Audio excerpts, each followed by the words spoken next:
This is CBC Winnipeg News.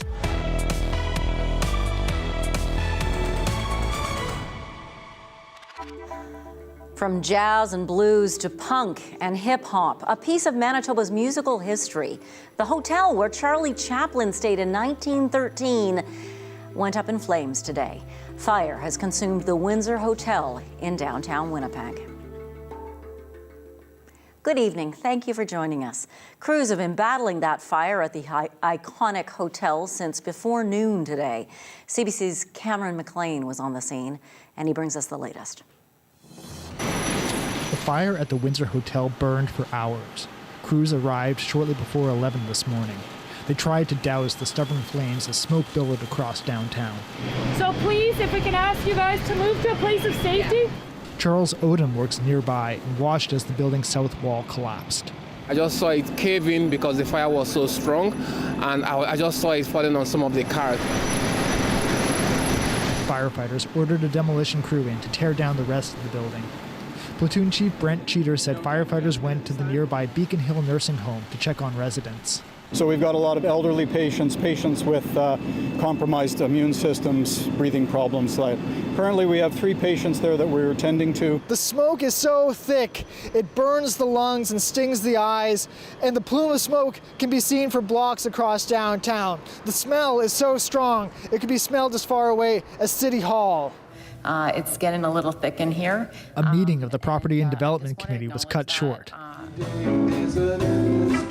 For more than a century, the Windsor Hotel had been a home for Winnipeg's music scene.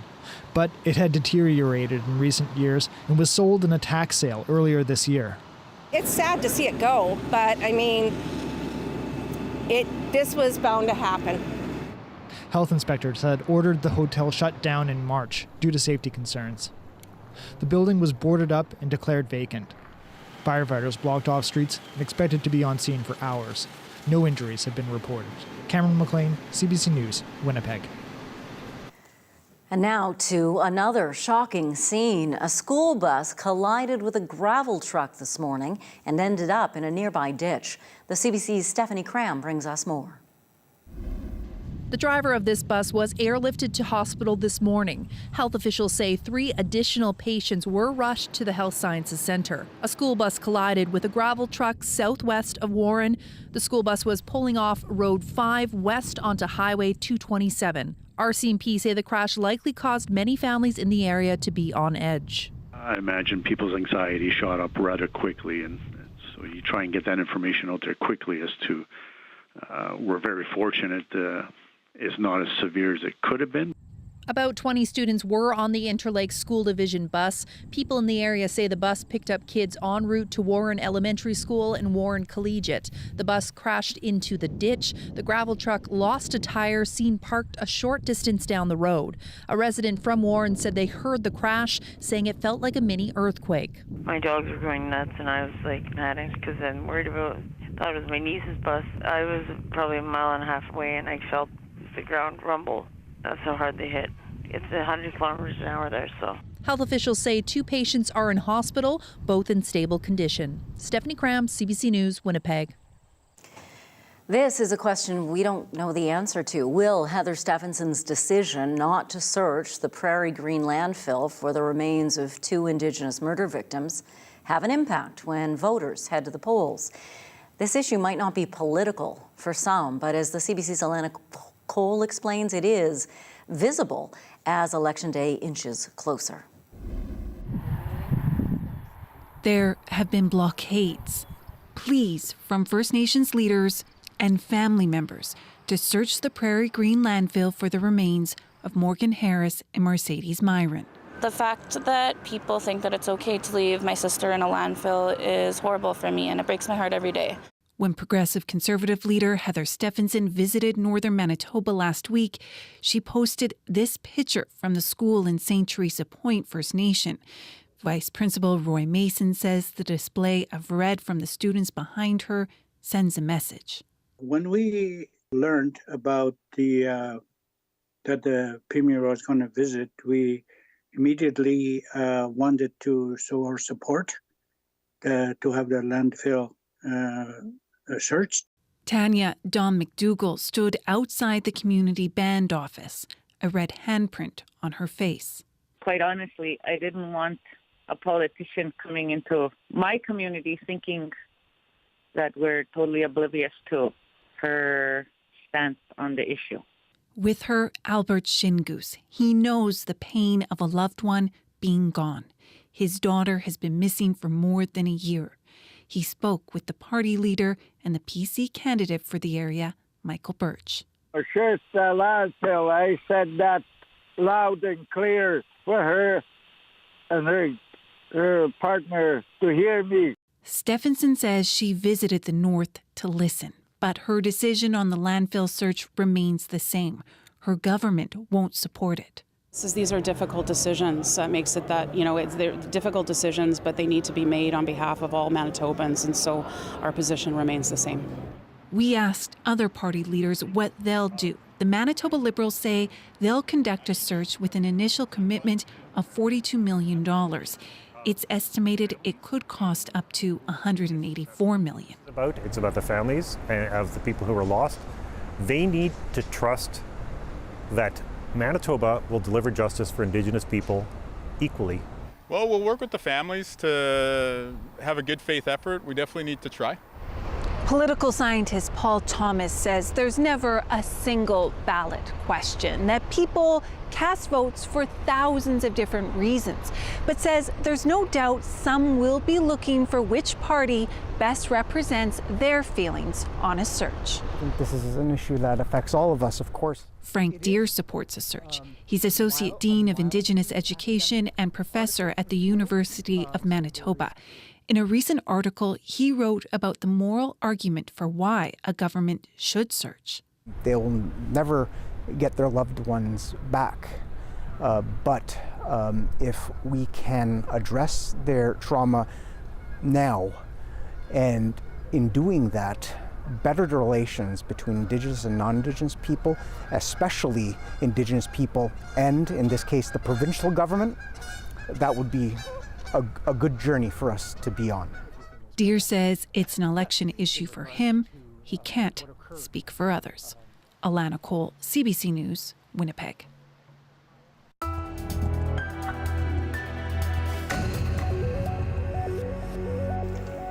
This summer was not the hottest on record, but still, for people living in Manitoba housing units, some days were unbearable. That's because the province does not supply air conditioners, which means if residents don't have the money to install their own, they just have to deal with the heat. A CBC News investigation found some people are living in homes with heat and humidity around the clock at levels experts consider dangerous. The I-Team's Caroline Bargout reports. For Denise Gauthier, staying cool is a matter of life and death. The 68-year-old has been hospitalized a number of times for heart failure and requires a CPAP machine to keep breathing at night. When it gets too hot in her room, the mask doesn't maintain suction and falls off. She says when she overheats, it causes her to hyperventilate, which leads to panic attacks. I'm starting to ventilate. When I ventilate, if I don't control it, I have to go to the hospital. And that's what I'm scared. CBC News placed temperature and humidity sensors in 10 Manitoba housing apartments and 40 more across the country. We monitored them from the end of June to mid-August. The data collected showed that while temperatures outside dropped at night, they remained high in places without central cooling when daytime temperatures were high. The temperature upstairs in Gauthier's two-story townhouse ranged from 30 to 26 degrees Celsius for the first 24 hours the sensor was installed. One thing usually I'm going to do is a cold shower, but right now it's so hot over here that I don't even know if I could take a shower. It's too hot in the bathroom. This woman didn't want to be identified for fear she would be kicked out of her Manitoba housing unit.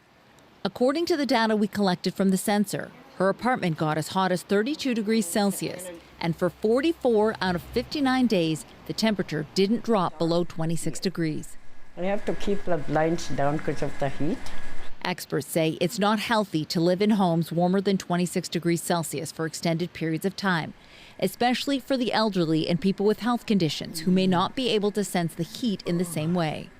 Manitoba housing suites are not equipped with air conditioning, but tenants are allowed to acquire one window unit. Whether they live in a bachelor pad or a 3-bedroom townhouse, they're only allowed one, which they have to buy on their own and pay to have it installed. Roy McMullen has a window unit in his living room, but says it does nothing to keep the family cool when they go to sleep. The upstairs rooms get extremely warm. This particular room, it literally becomes unbearable. And there's been a couple nights where we've actually had to have the kids go downstairs and sleep in the living room. Debbie Thunder can't afford AC, so she covers the windows and keeps the fan on 24/7 to try to cool her place down. It gets hot in here, like super hot. And actually, I'd like to move to a different place, actually, because the air doesn't, rotate around here. Air conditioning isn't a luxury for Denise Gauthier. She got her doctor's note saying it's a necessity. In June, she spent an extra day in hospital because her doctor didn't want to risk sending her back to her overheated home. Manitoba Housing wouldn't respond to specific cases, but says only one AC unit is permitted per apartment in order to manage capacity of the electrical systems in older buildings. Caroline Bargout, CBC News, Winnipeg. If there's something you'd like our I-team to look into, you can call our confidential tip line. It's 204-788-3744, or you could send an email to iteam@cbc.ca. A British Army soldier has been charged with second-degree murder in connection with a fatal assault on a Manitoba man. It happened in Toronto last month. The victim's been identified as 38-year-old Brett Sheffield. Sheffield was taken to hospital late last month after he was assaulted in the King and Portland area on the night of August 28th. He died from his injuries 2 days later. Sheffield was the founder of Next Gen Drainage Solutions based in Pilot Mound. That's according to a post the company made it on X, formerly Twitter. A spokesperson for the British Army confirmed to CBC today that the man Toronto police arrested in connection with Sheffield's death is a British soldier. That 28-year-old soldier is charged with second-degree murder. The spokesperson says the British Army is fully cooperating with officers who are investigating Sheffield's killing.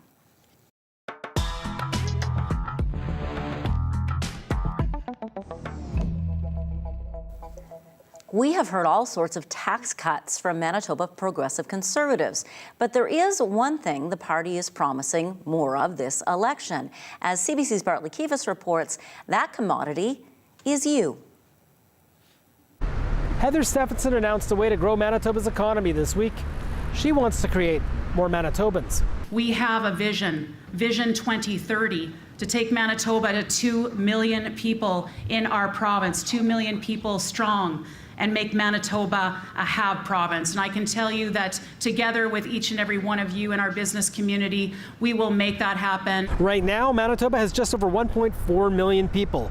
We need 500,000 more in 6 years to reach the Premier's target. That would require Manitoba's population to grow by nearly 85,000 people a year, including this year. That would be nearly triple our population growth in 2022, which was a record year for population growth, more than 33,000 people. Replicating 2022's growth won't be easy. The war in Ukraine drove up migration numbers, so did the end of a pandemic backlog of processing immigration applications. There's been a backlog of processing newcomers because they simply couldn't come in 2020 and 2021. And in 2022, it was still hard to get here. While that backlog's almost clear, record immigration numbers are not likely to continue. If we're going the way I think we're going, we're going to have fewer immigrants. All of this will make it tougher to get Manitoba to 2 million people in 6 years, a figure even Heather Stephenson acknowledged is aspirational. We've got to dream. We got to dream big for this province. But I do believe that it is a realistic dream for us.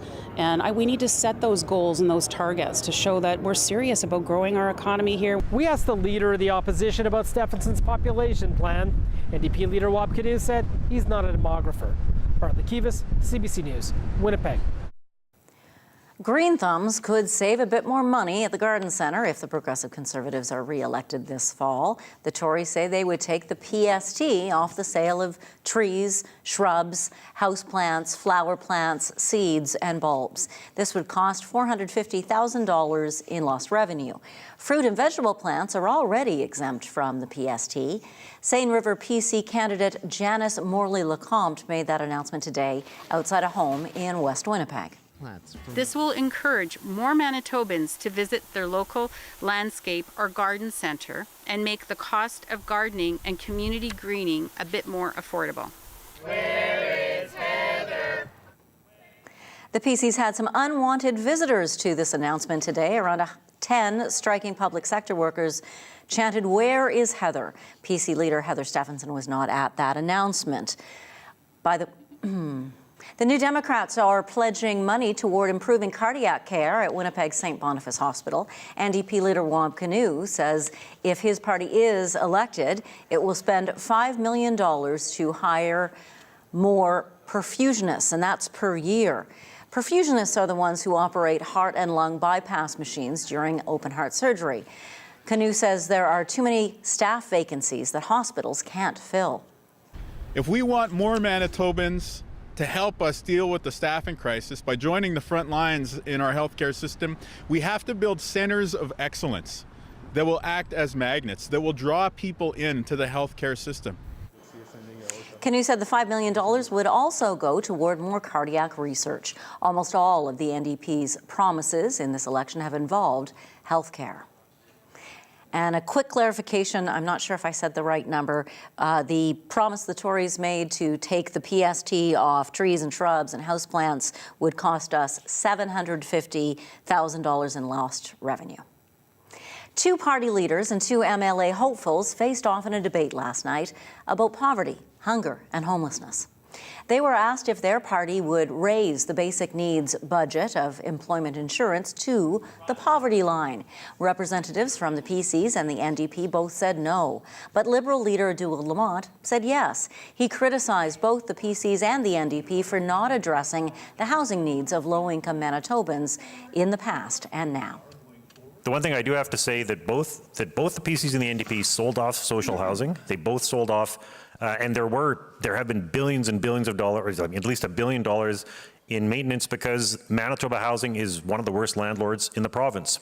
And I have to deal with folks, and I've had to deal with folks in my constituency who've been struggling for years for things to improve.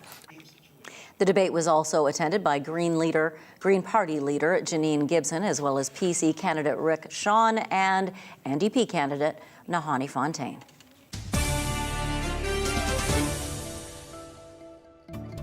You can watch Manitoba's three main party leaders go head-to-head right here at 6 p.m. on September 21st.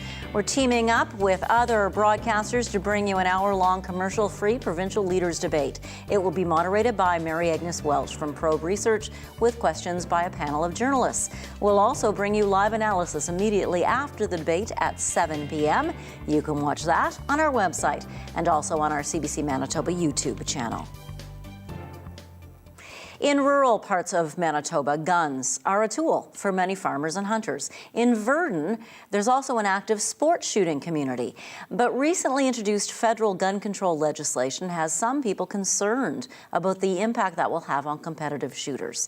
CBC's Josh Crabb visited an outdoor range and gun shop to find out why. Verdon is home to two shooting ranges, including this one just outside town run by the Fort LaBosse Wildlife Association. Ryan Schellenberg spends a lot of time practicing here. He's a firearms instructor and a competitive shooter. We practice at least once a week, most cases, sometimes even more coming up to a major event. The outdoor range is located right next to Wolverine Supplies. Former RCMP officer Matt Hipwell's parents started the business after they immigrated from England to Verdon in 1982 to farm. This is everything from those involved in sports shooting to various competitive shooting disciplines to long-range shooting, the hunter, the outdoorsman. Schellenberg had the range to himself and shot a rifle, but he competes using handguns. Federal regulations implemented last year banned the purchase, sale, or transfer of handguns within Canada. Schellenberg says it doesn't affect him because he has the equipment he needs, but he says others are impacted. Where it really hinders is those new to the sport, those coming in, people that want to hand down their stuff to their restricted firearms to their children, get their wives and kids into the shooting sport. There is an exemption for elite shooters training for Olympic disciplines. The measures are part of the federal government's gun control legislation, Bill C-21, which, despite revisions last spring after much opposition, still aren't sitting well with some firearms advocates, including Hipwell. He says it unfairly targets people who buy guns legally. It's prohibited us from importing certain products, which means we can't sell to the recreational customer. His shop still carries semi-automatic weapons like this one, which is capable of firing 5 rounds without reloading, the maximum allowed in Canada for this kind of gun. It's weapons like this some gun control advocates want banned in Canada, and Heidi Rathjen with the group Polly Remember says the government's legislation doesn't go far enough. It is missing a big piece, and that is a ban on assault weapons. Hipwell says the gun is a tool used for varmint and predator control and recreational shooting. This rifle was designed and built to conform with the firearms laws in Canada. He doesn't think there's any legislation that will make everyone happy. Hipwell just hopes for clear, concise rules that protect the public and the interests of people who purchase guns legally. Josh Crabb, CBC News, Verdun.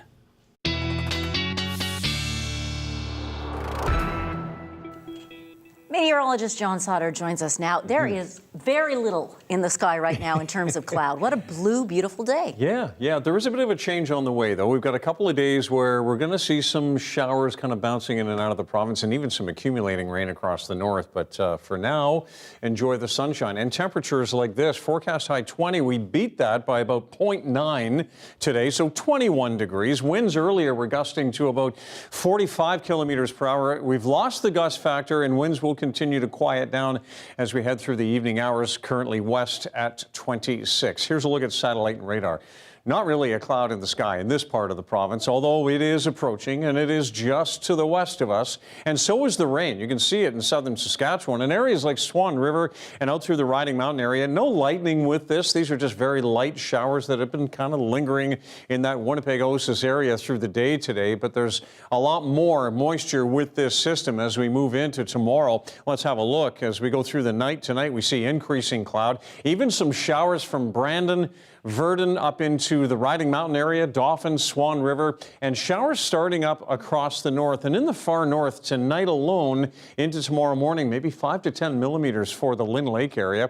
And now the latest model run is moving the showers back into the morning hours for southern Manitoba, Interlake. Some of this represents about 10 millimeters. I think it'll be showery in the morning.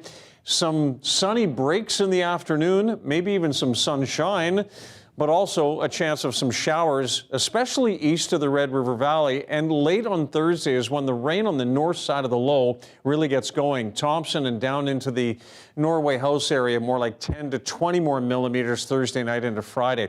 So here we are, Friday, 8 o'clock in the morning, and we're in the wraparound of the storm or the system now. And that's when we could see more showers here on Friday and through the afternoon period. These would be scattered showers, otherwise cloudy with a few sunny breaks, and then we're kind of behind the system at that point. And as we get into the weekend, things do look a little bit drier. There's a bullseye here in Gillam of a huge amount of rain, 48 millimeters in the next 48 hours, 24 in Thompson. This number may change as the system kind of develops and grows closer. But you can see that there will be more rain in the north than there will be across southern Manitoba, 1 to 3 millimeters or so over the next 48 hours here in southern Manitoba. Okay, here's some good news, though, if you want to hang on to summer a little bit longer. Now, there is a bit of a cooler trend as we get into the weekend. There's Saturday noon, but this big upper ridge in the west is going to bring in the milder air as we get into Monday. I'm looking at some of the guidance giving us upper 20s for Monday. Right now, I'm not quite willing to go there, but you'll see in the long-range forecast later in the show that it is close to that. 11 tonight, frost out of the conversation for the next week or so. 13 degrees in the morning with cloudy skies and a chance of showers. And we also have a chance of a shower in the afternoon tomorrow. Not as windy tomorrow, and a high of 23. And then we are cooler as this system kind of decides what it wants to do on Friday, moving out of the area by the weekend with temperatures rebounding to 23 by Sunday. Thank you very much, John. You're welcome. Kim Jong-un offers support to Vladimir Putin. Coming up after the break, why there are fears of a possible weapons deal that could further threaten global security.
North Korean leader Kim Jong-un and Russian President Vladimir Putin met for several hours today in Russia. Some observers worry the two countries, which have been isolated by the West, could be working on a deal to exchange weapons for technology. CBC's Briar Stewart has the latest. As Kim Jong-un's armored train rumbled to a stop in Russia's Far East, the North Korean leader emerged. The visit was staged to show strong ties and the potential for the nuclear-armed countries to team up. Putin showed Kim and his entourage a Russian space launch facility, given North Korea's interest in rockets. Just 1 hour before the talks began, North Korea launched 2 short-range ballistic missiles. Over dinner, Kim toasted Comrade Putin. We're confident that the Russian army and people will win a great victory in the just fight to punish evil groups, he said. The leaders discussed agriculture, security, and military cooperation. There were no specifics, but U.S. officials are concerned. I would say it is troubling when you see the Russians talking about cooperating with North Korea on programs that would violate UN Security Council resolutions that Russia itself voted for. Both countries have denied U.S. claims that North Korea is selling Russia ammunition. But if there is a deal, North Korea's wish list could be long.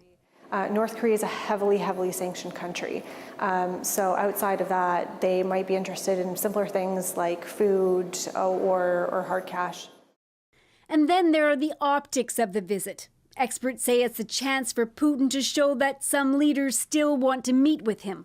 Kim's visit follows last week's meeting with Turkey's leader and a visit in the spring by China's president. Everybody's coming. It's not, once again, not Justin Trudeau, but everybody who is in his universe, they all coming to kiss the ring. And I think that's the message that he's sending. Kim is now apparently on his way back to North Korea, but will stop at a Russian defense factory along the way. One last signal of how the two leaders could be prepared to help each other. Briar Stewart, CBC News, London. The number of confirmed deaths from catastrophic flooding in Libya has risen dramatically. 2 dams broke during a huge storm over the weekend, killing at least 5,100 people. And there are fears that number could at least double.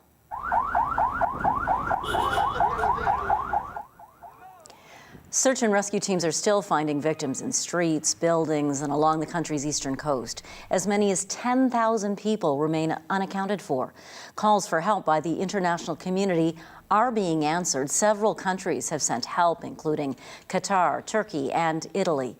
The UK announced a $1 million emergency relief package, and the US is coordinating with UN and Libyan authorities to send funds.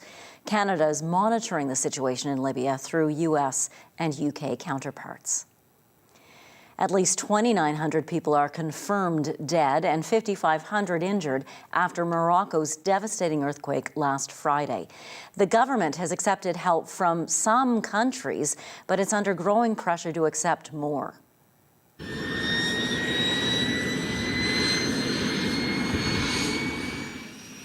The greatest destruction happened in remote rural villages of the Atlas Mountains. Relief camps are set up in accessible areas, but frustration is mounting, with aid yet to reach some survivors.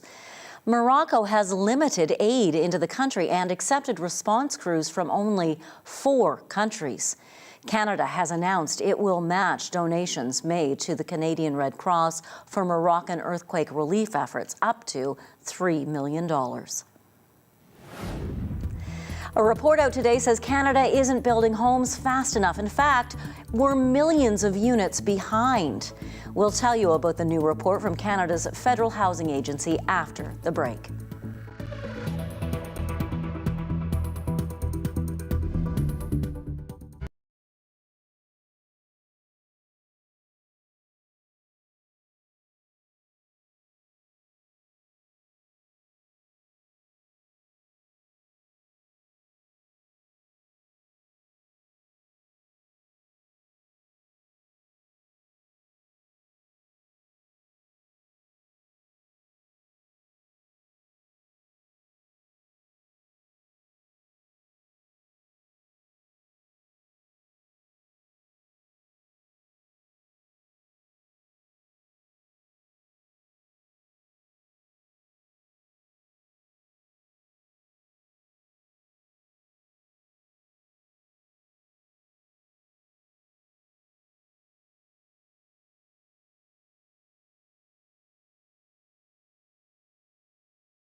Canada's Federal Housing Agency says our country will need to build 21.5 million new housing units by 2030 in order to return home prices to affordable levels. The Canada Mortgage and Housing Corporation says in the last year, the housing supply gap has decreased in Ontario, but increased in Quebec, Alberta, and British Columbia. CMHC uses home prices from 2004 as its baseline for affordability. Now, at that time, an average household would have to devote 40 to 45% of its disposable income to the purchase of a home. Now, it takes more than 60% on average. The report says in Manitoba, we need to build 170,000 new housing units by 2030 to return our home prices to affordable levels. Housing is a key issue up for discussion as the federal Liberal caucus holds a retreat in London, Ontario, prior to Parliament resuming next week. Today, the Prime Minister and the Housing Minister made an unexpected announcement. This is extraordinary, and it's leading to a $74 million contribution from the Housing Accelerator Fund to the City of London that's going to get more homes built in this community. In fact, London's become the first city to receive money from that federal Housing Accelerator Fund. The $4 billion program was part of the 2022 budget. The money will help build 2,000 additional housing units in that city over the next 3 years. The funding's meant to encourage local governments to reduce red tape and change zoning to speed up home construction. Housing and the cost of living are major issues for the Liberals, who are currently lagging behind the Conservatives in public opinion polls. Canada's housing shortage has implications that go beyond high home prices or high rents. An inability to find a place to live can prevent people from taking jobs in communities. And sometimes those jobs are in essential services like healthcare. The government of Nova Scotia is facing that problem and trying a novel solution. CBC's John LaRoche explains. The last guests checked out of this motel just weeks ago. These 18 rooms are being turned into studio apartments. That likely means tearing down some of the brick walls to create kitchens and living rooms, and that's going to take time. We're optimistic that in July, August of next year that we'll be opening the doors to residents. I think it's important to keep in mind the shortage of construction workers across the province. We face that in the same way the private sector does, as well as escalating costs. Although these are not temporary accommodations, the thinking is people who live here won't be staying all that long. We expect that after a year or two they will move. If they've settled into the community, we'll find something else. That would be the expectation.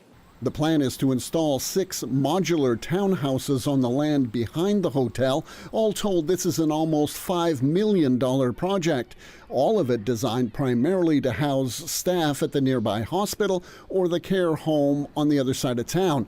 The incoming mayor is sold on the concept. Unfortunately, at times it's closed, not so much for any other reason but lack of workers, and a lot of it has to do with the fact they just can't, like I said earlier, find a place to live, to move here, so they very well can't work here if they can't live here.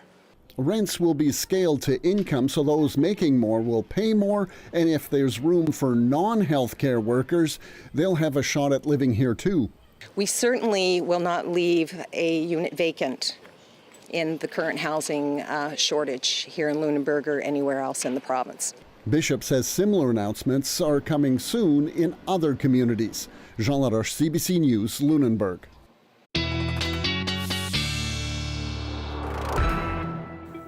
Lunenburg, will that be one of the places that has to brace itself for what's left of Hurricane Lee? Yeah, you know, it probably is. And we have friends there, we have family there, maybe people from Manitoba are traveling there. So that's why I keep updating us on this hurricane, because it will have a major impact in eastern Canada. Latest position looks like this, and this is what it looks like on satellite. You can see a well-defined eye of that hurricane. Currently a Category 2. We'll break down the numbers here. So right now at about 165 kilometers per hour. Now it's just making its turn to the north. It won't regain too much in the way of strength. It'll actually weaken in strength. That's wind strength, but it grows in size. So by the time we get to Saturday afternoon, that's when this is going to be felt in the westernmost part of Nova Scotia and then up into Prince Edward Island and up into New Brunswick by the weekend. Now, by the time we get to Sunday afternoon, winds are at 85 kilometers per hour, but This is a slow-moving system, so it'll stick around and it'll drop a lot of rain. We look at future radar and satellite, and you can see how much rain is associated with that system. This is kind of a future radar to look at, but here we are Saturday morning at 9:30, and already heavy bands of rain have moved through western sections of Nova Scotia. All right, back home we are having very pleasant weather, 20s and 21s around southern Manitoba, a 19 around the South Basin of Lake Manitoba. We've got a 23 right now in Brandon, 24 in Melita, even warmer to the west. And as is the story lately, it's a little bit cooler out to the east. 16 right now in Kenora. Current numbers across the north, also warm for this time of year. Normals here would be around 17. We're well into the low 20s here in the west, 19 in Thompson, and lots of sunshine across the north today, and Gillam at 21 degrees. And we did have that band of cloud that's just leading this low pressure system into the region, but it won't quite reach northwestern Ontario tonight. And no frost with these temperatures tonight or on into southeastern Manitoba. We'll just see increasing cloud and a few showers overnight around Barons River. Back to the west, we start to see some showers. Brandon, a chance of a thunderstorm up through Dauphin and Swan River, but just increasing cloud farther to the east. And then in the north, well, looks like this. Chance of showers in the west, also Norway House and Island Lake and Gillam, but just cloudy in Thompson and Lynn Lake. And again, no frost really to worry about across northern parts of the province. Pretty rainy day here. Some storm activity in the west, also through the rest of northern Manitoba. Just showers in Churchill, though, and 5 to 10 millimeters of rain around Lynn Lake. And then Thursday night, it really drops about 10 to 20 millimeters around Norway House. You can see the chance of showers here. Dauphin, Portage, La Prairie as well. Still some mid-20s to the west, 23 here in Winnipeg, and a chance of showers, I think mostly in the morning. We'll also see some sunny breaks on into the afternoon. And then northwestern Ontario, it's more of an afternoon event. So you start with a sun-cloud mix, and you get a chance of showers or storms in the afternoon and late afternoon. Thanks, John. You're welcome. The City of Montreal is working on ways to help lessen the impact of extreme weather. It's designing some parks with features that act as sponges to help avoid flooding after heavy rainfall. CBC's Kwabena Oduro has more. I'm at Park Dickey Moore, and this is one of the parks that the City of Montreal has built to help with water retention and prevent flooding in the area. There are 6 of these around the island, and they're looking to build more. Let's find out how it works. As you can see right now, the water is flowing on the surface and into the retention pond that is also called a rain garden. So the function of this is to store and infiltrate all this rainwater. On a day like today, when it's been raining on and off, you can basically see how the sponge park works. It absorbs up the water and it alleviates pressure from the sewer system. You can see that the street brings all the rainwater into those gutters. When the water is in the gutter, it then goes into a sewer, into a pipe, and then inside the park in those retention ponds. With climate change, we are seeing those heavy rains more and more. And the thing is, it's really sad, but it's not going to stop tomorrow. You know, it's only going to increase. So parks like this are really good because they catch the rainwater and they store it. So it gives a chance to the sewers to release the pressure. So when we're walking through the park, you can see all these beautiful different types of flowers. How beneficial are these flowers to insects? Oh, absolutely. So what you can notice here is that this is also a retention pond. And the thing with water management in resilient places is that you can match those two issues together. So all those flowers that you talked about are so important for insects, right? So you can really mix the biodiversity increase with water management. So every time you see a park like this, all this vegetation really helps to decreasing the heat. And to activate the sprinklers, it's pretty simple. Just push on this button and all the water comes up. When it's sunny or gloomy like this, it's a great day to use the playground. But when it's raining, the sponge park is actually doing its job. Those parks really work with every other measures that we're putting in the city. So it's really a dynamic of everything that is underground and everything that is above ground. So the more parks we have like this, and the more resilient the city will become. Kwabena Oduro, CBC News, Montreal. So smart, right? The Arthritis Society says 20% of Canadians over the age of 15 have arthritis. Coming up, common misconceptions about the autoimmune disease that, according to a recent survey, most of us fear getting. What you need to know about arthritis, next.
A recent study conducted for the Arthritis Society of Canada found 7 in 10 respondents fear developing arthritis.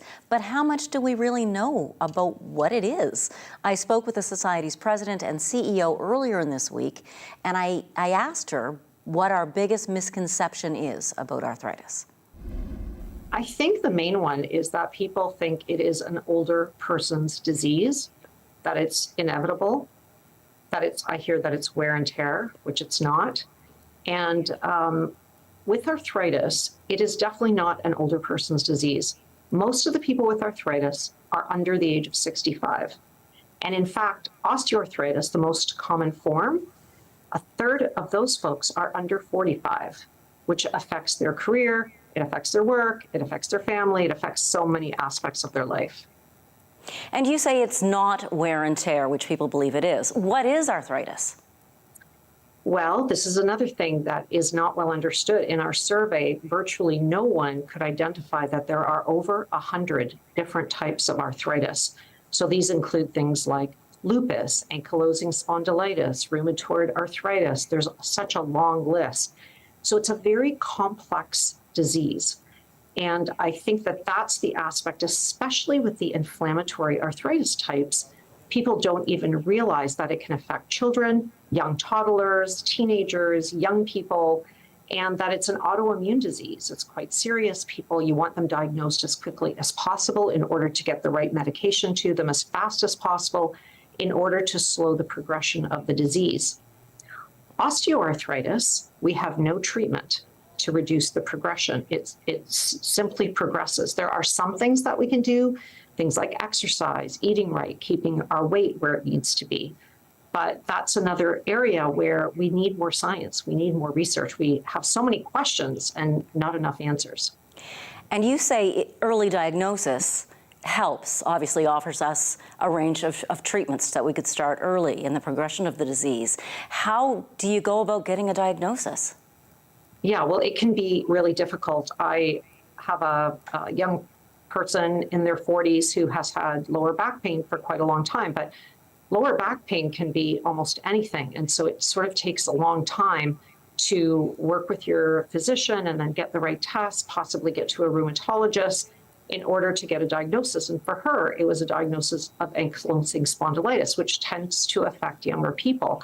But as you know, it's really hard. I was at a camp for kids with arthritis, and one of the children said when they told their teacher, the teacher did not believe them, which of course would be extremely hard for a child who's dealing with quite a debilitating disease. That includes a lot of fatigue, a lot of joint pain, a lot of unpredictability in their day. How often is arthritis genetic?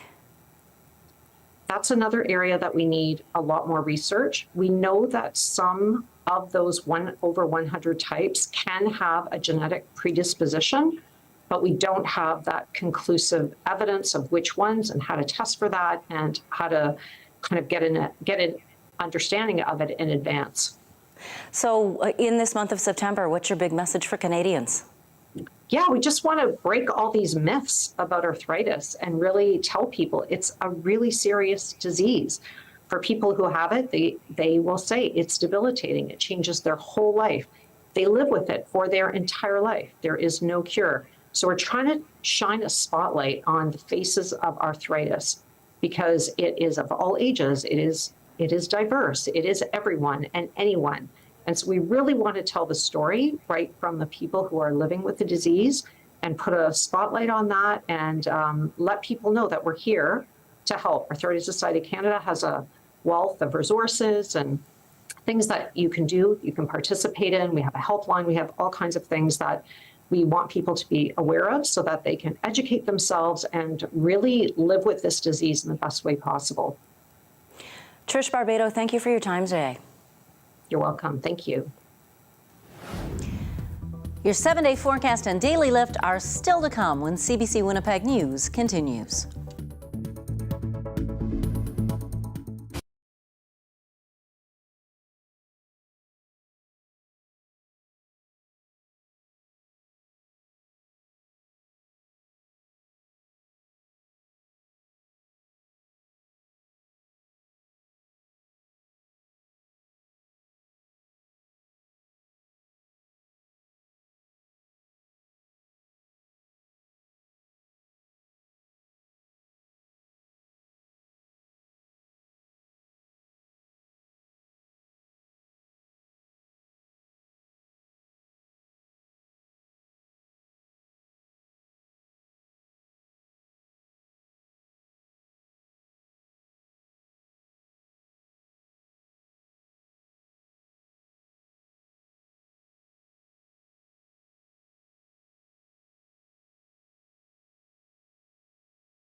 There's what the parties want you to know. Don't listen to our opponents. Look at the facts. Heather Stephenson has tried to divide Manitobans. The NDP has been in lockstep with Heather Stephenson's PC policies. And then there's the reality. You're about to elect your next provincial government. Trust CBC News to find the facts before you vote. Manitoba votes on CBC.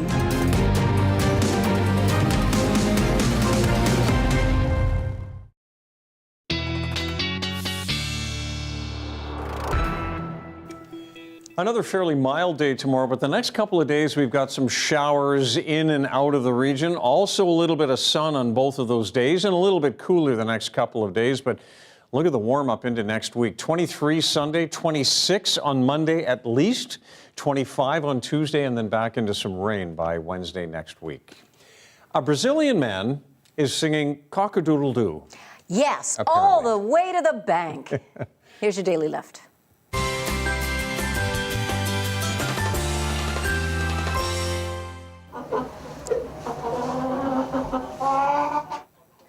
These giant Indian roosters were bred by a Brazilian crop scientist. How tall are they? They're about the size of the average 2-year-old. There you go.